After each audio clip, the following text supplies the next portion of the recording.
English is not Britain's only language, not even close. There are languages that were on these islands long before English moved in, and they're still around today. Each and every one of them has characteristics that would blow the average English speaker's mind. That's a heck of a revelation. Cornish counting is base 20. What? So let's get to know these Celtic languages better and, who knows, maybe even learn a little bit of them too. It's time for another Rob Words. In this video, we're diving deep into 5 languages. Scottish Gaelic, spoken in Scotland, the Manx language of the Isle of Man, Welsh from Wales, Cornish from Cornwall, and Irish. No, wait. Before you rush to the comments section, I know Ireland is not British. But to talk about the Celtic languages of those islands without mentioning Irish would just be dumb. It'd leave a massive Irish elephant in the room. Plus, Irish is spoken by some people in Northern Ireland, which, at time of recording, is still part of the UK. And to cover my arse further, also conspicuous by its absence from this video, will be the language of Scots, which isn't Celtic. Now, I don't speak any of the languages we're about to explore. In fact, all of them are considered endangered to some degree by UNESCO, except for Welsh, but even that's marked as vulnerable. But luckily, I have found speakers of all of them, and Stephen, Marianne, Brisha, Kenza, and Arthur are going to guide you and me through. Now, the first thing to point out is that the Celtic languages that exist today can be split into two separate branches of the Celtic language tree, which diverged a few thousand years ago. First, you've got the Gaelic languages, Irish, Scottish Gaelic, and Manx. Gaelic and Manx both formed as offshoots of Irish way back, and this trio are the Gaelic languages, and they all call themselves something along the lines of Gaelic. See? Although the whole naming thing can be a little complicated. In Ireland, you call it Irish, right? Yeah, I think in Ireland, people often kind of, take a little bit of umbrage when it's referred to as Gaelic, because they'll point out that's Scottish Gaelic.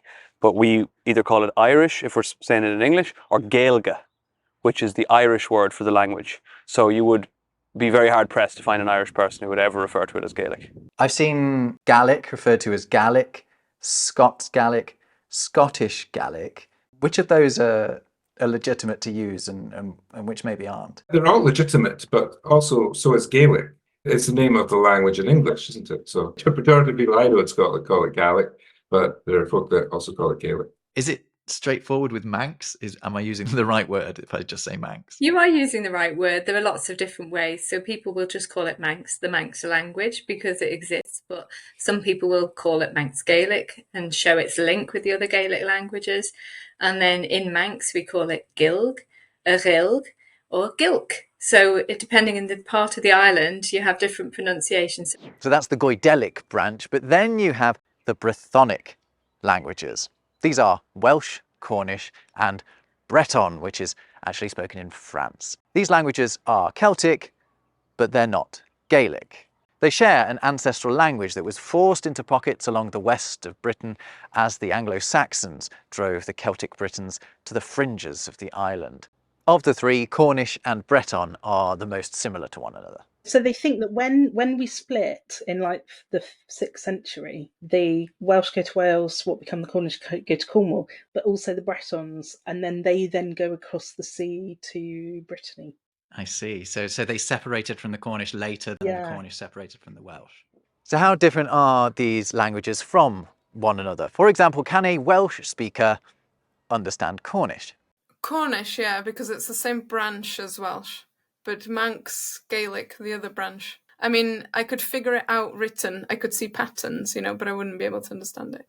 Can you understand Manx or Scottish Gaelic? Well, you sent me those 2 videos of the people speaking Manx and then the Scottish Gaelic speaker. And with the Manx video, People learn I really noticed that the words were almost identical to the Irish words. Now, they were obviously focused on simple vocab, but it was the exact same. And even the phrase they were using for I would like, I can't remember the exact Manx one. In Irish, it's bawathlum. I would like a banana. The Scottish Gaelic video, she was obviously a very fluent native level speaker. I think she said she grew up speaking the language. So she spoke, quickly and with quite a strong accent. And that wasn't as easy to sort of follow along. It wasn't that I was just like listening to it the way I would to a native Irish speaker, or certainly a native English speaker, but I was still able to follow a lot of the words, a lot of the grammar, and I think a really native, strong Irish speaker, because I'm not a native speaker, would probably be able to, follow it very, very closely.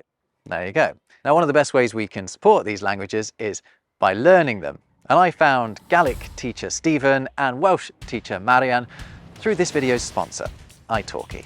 italki is a website and app where you have one-on-one personalised lessons with native speaking teachers, teaching over 150 different languages. There are over 30,000 teachers to choose from, so you know you're going to find the right one for you. Pick the language you want to learn, look at the massive list of teachers available to you, and choose one that suits your schedule and your budget. It took me absolutely no time to find Marianne and set up a lesson with her. You really can do it in just a few clicks. And because the lessons are one-to-one, you can get a tailored learning experience. Welsh actually has more vowels than English. So we have 7 vowels. Wait, 7. Where are you getting 7 from? So I'll tell you them in Welsh. A, E, I, O, I, U, So the W and the Y are vowels in Welsh. The best part of italki is there are no subscriptions, no commitments, you just pay as you go. And lessons start at only $5. Millions of people are already using italki to start their language learning journey, so why don't you? italki's given me a special promo code, RobWords5, where the first 50 people to use it can get $5 free with their first italki credit purchase of $10 or more. So click the link in this video's description and get learning with italki. Now, all of these are distinct languages. I therefore want to be careful not to generalize too much about them, but there are systems and characteristics that they have in common. For example, in any of them, answering a yes and no question is not as simple as you might expect. We don't have a yes or a no. There's not one word for yes or no. You reply by repeating the verb that the question is asked in. So that's the same in Manx. So if you're asked a question, are you doing something? You're basically using that part of the verb to be to say yes. So in English, this would be like me asking you, are you going to subscribe to my channel? And you saying, I am, rather than just yes. Please do it. So far as I can tell, Breton is the only one with words that we can easily compare with yes and no. Now, once you've got your head around that concept, there's another fundamental that you'll need to rethink. Cornish counting is base 20. What? So we go to 20 because fingers and toes counting fish coming in off the boats. And then we start again. So 1 on 20, 2 on 20. So like when you learn French and you're like, what do you mean I have to go 17 and 60? Cornish were doing that right from the start. And the Welsh. For them, 40 is 220, 50 is 10 on 220, 60 is 320, etc. There are remnants in Irish, and it still exists in Gaelic too. Gaelic, it's a G. That's 50. That's a vigesimal system, but in the schools now, in the Gaelic medium schools, they use decimal. That's cool, right? Now, another characteristic of Celtic languages that frankly knocked my socks off because it doesn't happen in English is that the sound at the start of a word can change depending on its grammatical context. Okay, this is a little tough to explain, but it is totally worth it. Just bear with me. So, for example, the Welsh word for Wales is Cymru, but it isn't always. Anytime you drive into Wales and you see the sign Welcome to Wales, have a look at the Welsh sign, which says Croeso I Gymru. So Gymru with a G should be Cymru with a C, but it's gone through a soft mutation because the I, Croeso I, is a soft mutation trigger. So this is something that all learners very much enjoy about Welsh. I bet. And in the Gaelic languages, there are also triggers for changing how a word starts. One of them is something called the vocative case. Now, cases can be a bit complicated, but the result of this one is that a person's name can differ depending on whether you're speaking to them or about them. Check this out. For example, Seamus becomes a Hamish. That's where some Scottish names in English have come from, like Hamish and Vary. They've come from the vocative form of Seamus and Mary, respectively. So wait, Seamus and Hamish are the same names, just in different cases? Yes, yes. You've blown my mind. Not to be outdone, Manx Gaelic also messes around with people's names. My name's Brisha, and if you were talking to me in Manx, you would call me Vrija. Yeah, so the Isle of Man gets called both Manin and Vanin in the Manx language, and that's because of that initial sound change thing I've just been talking about. Actually, let's get on to place names, because it's in them that these languages are there for all to see. For example, all those words you associate with the Scottish landscape, loch, glen, ben, they're all from Scottish Gaelic, and the same goes elsewhere. The most vivid, real living example of the language for anyone in Ireland today is place names. So right down to the smallest little place to capital city to everywhere in the country. I mean, Dublin originally comes from Duflin, which is Blackpool. People will, when they think of the Welsh language, they'll think of Welsh place names. I can feel where you're going with this. No, I'm not going for Llanfair, Pwth Gwyngyth, Gogera, Gwyndrawydd, Llantysilio, go, go, go. No. Wow! How was that? Was that near? Was it near? That was pretty good. Thank you very much. No, I was going to ask something simpler than that. I was going to ask, like, the terms that pop up in Welsh place names. What do these all mean? Welsh place names are very descriptive. So any place that starts with Aber, you'll know it's by the coast, because Aber means an estuary, or, where the river meets the sea. And then Llan is a very common name. So Llan was the land that a church stands on. So anywhere with Llan probably has a church or had a church. My favourite place name is Penzance, because people have heard of Penzance. And it means holy headland, but it could also mean holy head. Now, the patron saint of Penzance is St John the Baptist, who, of course, was beheaded. Brown Willie is the highest point in Cornwall on Bodmin Moor, but it's Bronwynili and it's Hill of Swallows, so it is coming from the Cornish name. So place names are a way through which English speakers can find themselves using these Celtic languages, whether they know they're doing it or not. And another is through the everyday words that we've borrowed from them. I mean, there's some simple examples like banshee, Smithereens, shebeen, hooligan. Shebeen? Shebeen, like a little bar, you know that word? Like, I know it's very commonly used actually in South Africa. I think in South Africa, but it comes from the Irish. A shebeen, which would be a little, like, I think it's like actually an illicit pub. It's an old Irish word. Oh, there you go. So yeah. Banshee, shebeen, smithereen, and there are probably several other galore. Examples. Galore comes from Irish. Yeah. What does that mean in Irish? Galore, a lot of. Ah. Yeah. For my money, probably the most delightful gift to English from the Celtic languages is the word penguin, which is thought to probably come from the Welsh for white head. But it's often pointed out that there are surprisingly few Celtic words in English for saying they've lived side by side for so long. Indeed, the received wisdom among linguists seems to be that the languages of the Britons had very little impact on the development of English. There are compelling arguments to the contrary. For example, some linguists say that English owes its so-called meaningless do to the Celtic languages. That's when we use the word do, apparently sort of redundantly, in sentences like, do you like cheese? Or, I do not like pelicans, they're creepy.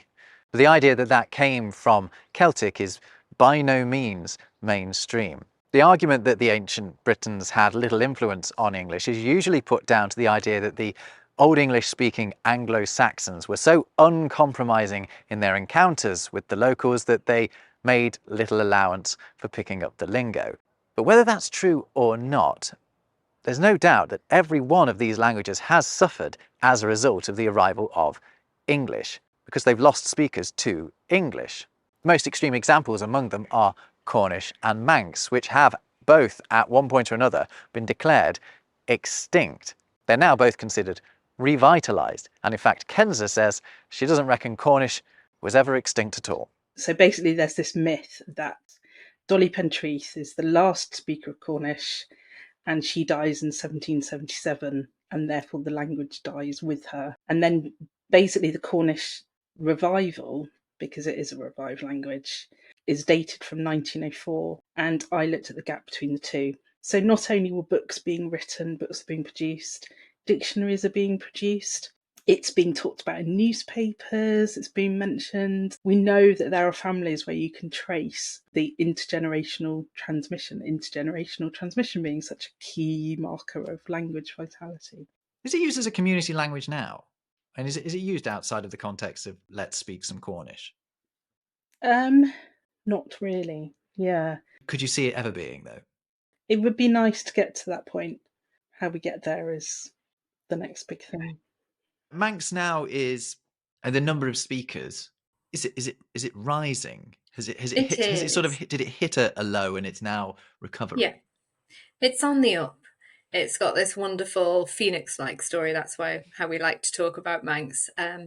People were over-enthusiastic in dismissing it a long time ago, and it's defied all expectations. And it gives a glimmer of hope to other minority languages around the world. And we get people from other language communities coming here to find out exactly what's happened for Manx. How is it in a position where it is taught in the schools, where it's used in Timwell, where it's used in everyday conversation for people, where you see it around you. And it is this real combination of grassroots activity and government support. We're a small language and a small language community, so you have to really work together and not work at cross purposes, I think. So that's Manx and Cornish, but how are the other more widely spoken languages actually doing? Gaelic, where is it spoken now? Well, I'm sitting here in Angus, but it's the Western Isles. It's been the Western Isles for quite some time now, where it's been the main stronghold of the language and still is. But there are communities of Gaelic speakers in the cities, Glasgow and Inverness in particular. When people are asked in Ireland, do you speak Irish? There's often quite a very high level of people who will say yes, they can speak some level of Irish. Often around 50% or even more would say they can. And the reason for that is probably because it's a compulsory language in school. So everyone who's been through the Irish education system has had at least 10 or more years of learning Irish. So that's probably why a lot of people will feel they have a considerable grasp of it. When it comes to everyday use or real fluency or command, it's a much smaller number. It's probably 20% or less. And the areas where it is most widely spoken would be in what are called Gaeltacht regions. So they're predominantly in the west of the country, Kerry in the southwest, Galway in the west, and Donegal to the northwest. And then in the capital, Dublin, there are pockets where it's not that it's a Gaeltacht region, but there are all Irish language schools known as Gael Scoilina, and there will be a lot of people in the capital with a strong command of Irish. And then there are a couple of other little Gaeltacht regions around the country, but they would be the regions where you have the most amount of native speakers. But the reality is that it's been on the decline for centuries, and over the last century that has just simply accelerated. So even though it's still compulsory and it's still an attempt to really, the original goal was to make it the main language of the state, I think that those days are long gone, and now it's in a preservation stage really. But interestingly, in the last few years, I would say probably in the last 10, 15 years, it has become cool again to speak Irish.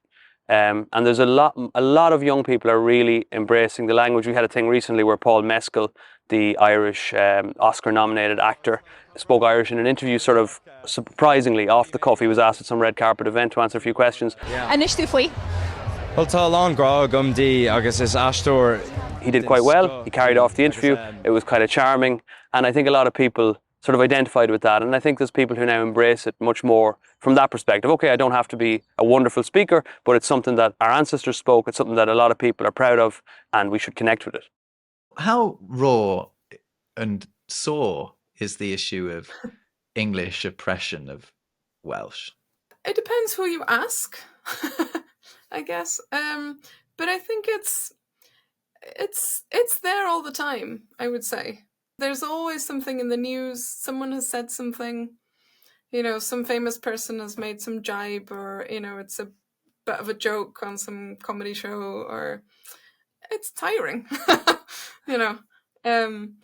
But I would say the overall feeling kind of thing is a very positive one. I think more people are interested in Welsh. It's become more of a cool thing to be able to do or to know about, and I think things like, Gareth Bale football, Wrexham football, all these things help. Well, I promised we'd try to pick up a word or two of each of these languages, so let's have a go. I asked each of my Celtic-speaking pals to try and help us to be polite the next time we're on their patch. Okay, so to say please, you say masalch. Masalch. That's it. And that's just please to one person.